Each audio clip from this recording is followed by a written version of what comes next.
Good evening mga kaibigan. Ito po sila dyan. Ngayon ay makikita nyo ang iba't ibang variations. Yan po ay ang incline bench press. Susunod dyan ay ang incline dumbbell press. Then ang close grip barbell press. Then ang flat bench press. Susundan ng dumbbell press. Flat pa rin po yun. At ang close grip barbell press na flat pa rin ang posisyon. Nakahiga pa rin po. At yung susunod naman po ay yung incline dumbbell press. Hindi na po tayo nag-incline incline barbell press tsaka close grip dahil gagamit po tayo ng yung panghuli ay yung chest fly po na gagamitan po natin ng ibang kagamitan. Makikita nyo naman po. Yun lang po.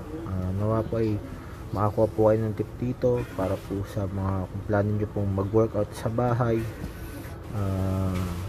Yan po ang pwede nyo gawin at kayahin.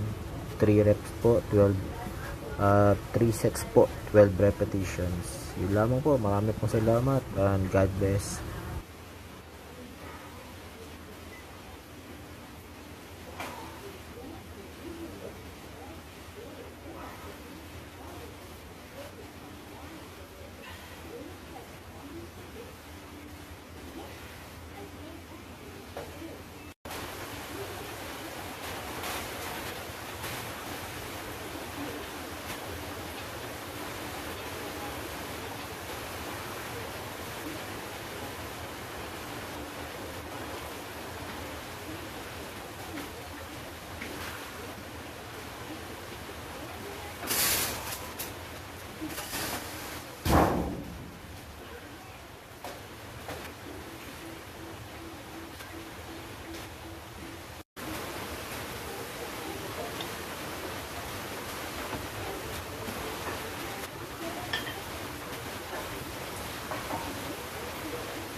Gamitin mo ba ito, Dad?